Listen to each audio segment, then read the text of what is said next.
Мирнинский район был образован благодаря открытию советскими геологами в середине 50-х годов прошлого века богатейших месторождений алмазов и созданием на их базе отечественной алмазодобывающей промышленности. А для того, чтобы все предприятия алмазодобывающей промышленности находились на одной административно-территориальной единице, и было принято решение 50 лет назад о создании нового района, который получил название свою в честь нашего районного центра города Мирный, Мирнинский район.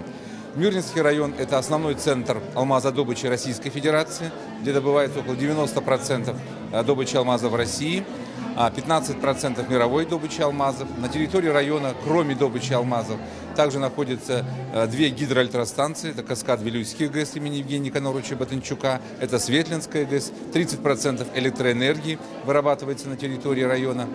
Наш район в последние годы стал не только промышленным центром, но и научным, спортивным, культурным центром Западной Якутии. В районе работает филиал Северо-Восточного федерального университета, Мирнинский политехнический институт, два профессиональных училища, Светлинский техникум, Мирнинский колледж.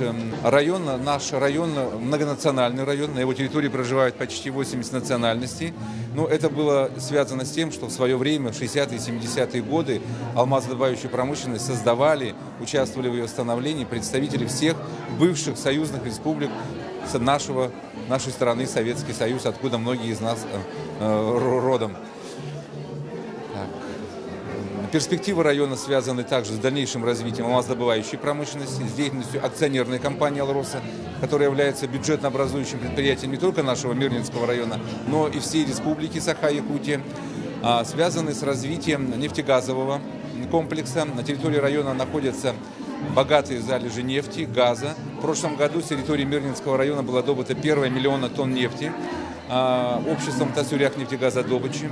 Сейчас на территории района ведут в южной части ее геолого-разведочные работы, поисковые работы. Такие компании, как Иркутская нефтяная компания, Роснефть, Ростовская, ведут такие компании, как Тасюряк-нефтегазодобыча, Алроса-газ, Иреляк-нефть, Сургут-нефтегаз, Роснефть, Ростовская нефтегазовая компания, Сюльдюкар нефтегаз и другие компании, ЯТЭК, например, в том числе. Ну вот, наверное, буквально в перспективе. Не хотелось бы